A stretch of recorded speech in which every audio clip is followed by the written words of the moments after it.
2-3 वर्षांपूर्वी असा थाळीनाद केला होता देशवासियांनी. त्यांनी कोविड गेला का नाही ते मला माहित नाहीये, तो आर्ग्युमेंटचा विषय असू शकतो. थाळीनाद करून महागाई कमी होईल की नाही माहित नाही. आमच्या बायकांची वजनं नक्कीच कमी होतात चालून चालून, आणि आता तर खायला खरंच पैसा नाहीये.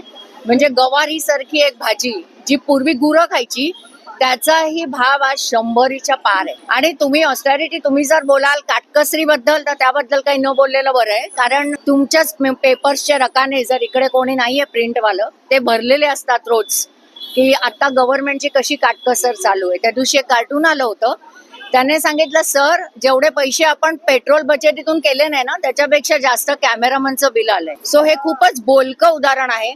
पण मला असं वाटतं आपल्याकडे खूप पूर्वजांनी आपल्या एक खूप सुंदर म्हण दिली होती, निर्लज्जम सदासु.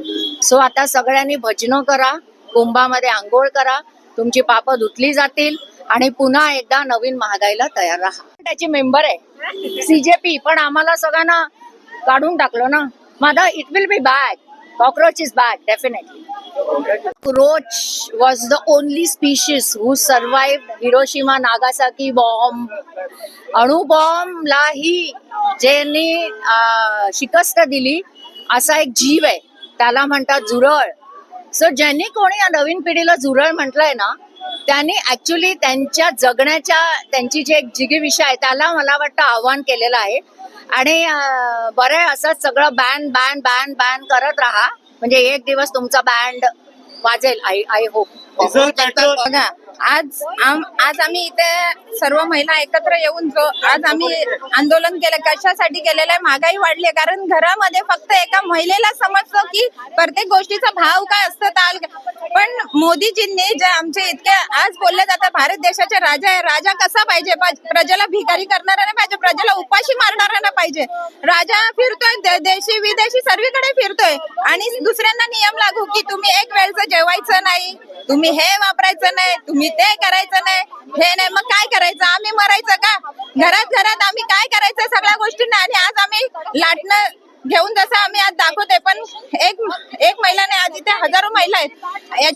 याच्या पुढे आम्ही आणखीन बहुसंख्याने उतरू. पण आता कुठेतरी आमच्या सर्वांचा सहनशीलतेचा अंत झालेला आहे आणि आता आम्हाला ह्या गोष्टीचा विरोध दाखवणं जरुरी आहे. आज आमचे लाडके नेते महाराष्ट्राचे आज बुलंद आवाज जसे माननीय जितेंद्रजी आव्हाड साहेब यांच्या मार्गदर्शनाने आणि ते जसं अन्याय विरोधात उभे राहतात, तशीच चालना आम्हाला मिळालेली आहे. आम्ही पण अन्याय विरोधात उभे राहतो. खूप अन्याय होत चाललेला आहे. कारण आज जर आम्ही उतरलो नाही, आज महिला उतरल्या नाही, तर कसं दिसणार आहे त्या सरकारला? आज आम्हाला बरीच प्रश्न विचारायचे आहेत. सुरक्षितता आणि सर्व महागाई ह्या गोष्टीचे आम्हाला बरेच प्रश्न सरकारला विचारायचे आहेत. लाडकी बहीण आता संपली. लाडकी बहीण आता याच्या पुढे लाडकी बहीण ना दिसत आहे. लाडकी बहीण नाही, लाडकी मुलगी नाहीये, कोणच नाही. हा, बेटी बचाव. मुलगी आपली सुरक्षित कुठे आहे? महागाई वाढवली आहे, मुलींना सुरक्षितता नाहीये, कोणाला काही नाहीये. कसं करणार आहेत? आज महिला इतक्या रस्त्यावर उतरल्या कशासाठी? काय गोष्टीला अंत झालाय म्हणून उतरल्यात ना.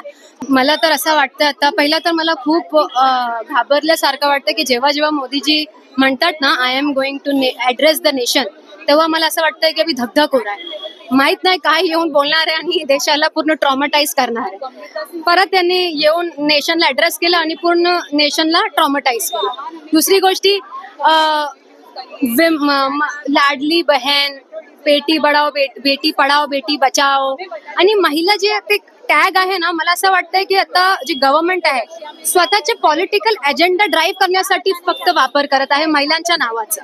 विमेन रिझर्वेशन, हमारी बहन, हमारी बेटी. अरे तुम्ही मला माझं एक प्रश्नाचं उत्तर द्या.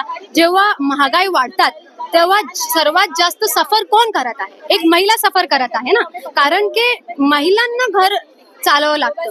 आणि जेव्हा Wien the kitchen suffers the nation suffers. Okay, आज दुधाचा प्राइस कसा वाढलाय? पहिला 30 रुपयाचा होता, 31 झाला, मग आता 35 रुपयाचा दूध झालाय. अगोदर तेलचा भाव असा होता 140 होता, 160 झाला, मग now it is 185. What is happening? End ये आपके अच्छे दिन है. अगर ये आपके अच्छे दिन है तो हमको हमारे वो पुराने बुरे दिन लौटा दो जब 70 रुपए का तेल मिलता था. कांग्रेस गवर्नमेंट में 70 रुपए का तेल मिलता था, वो दिन हमको चल जाएंगे. ये दिन तो क्योंकि किसी को नहीं चल रहे.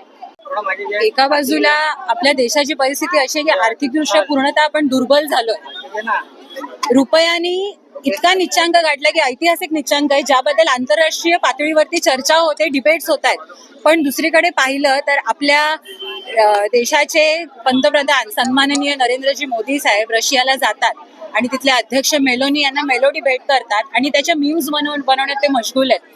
मग इकडचा जेव्हा सर्वसामान्य माणूस हा विचार करतो की मी माझा महिना कसा घालवणार आहे, कारण की पंतप्रधानांनी सांगितलंय ना की तुला कमी प्रमाणात तेल वापरायचं आहे, खाद्यतेल कमी वापरा, पेट्रोल डिझेलचा वापर करू नका, वर्क फ्रॉम होम करा, शाळा सुद्धा तुम्ही, शिक्षण सुद्धा तुम्ही ऑनलाईन करा. अशी परिस्थिती जेव्हा देशावर येते तेव्हा पंतप्रधानांकडनं अपेक्षित असतं, कारण की पूर्वी इंदिरा गांधींचा काळ होता की जेव्हा युद्धाची परिस्थिती आपल्या देशावर आली होती तेव्हा इंदिरा गांधींनी स्वतःचं सोनं आधी विकलं आणि त्यानंतर जनतेला आवाहन केलं. शास्त्रीजींनी जेव्हा महामारी आली होती खाद्याची, त्यावेळेला स्वतः उपाशी राहिले, आपल्या घरातल्या खाद्य त्यांनी कमी केलं, स्वतःचा गॅस बंद केला, चूल भिजवली आणि मग जनतेला आवाहन केलं. पण आताचे जे पंतप्रधान आपल्याला लाभले, सन्माननीय आदरणीय विश्वगुरु नरेंद्रजी मोदी साहेब, हे 4000 किलोचे स्वतः मशरूम्स खातात, बिनधास्त परदेशी वाऱ्या करतात, होम टूरच्या नावाने तिकडे जाऊन ते मेलोडीला प्रमोट करतात. म्हणजे तुम्ही खरं सर्वसामान्य माणसांचं हसू करताय का?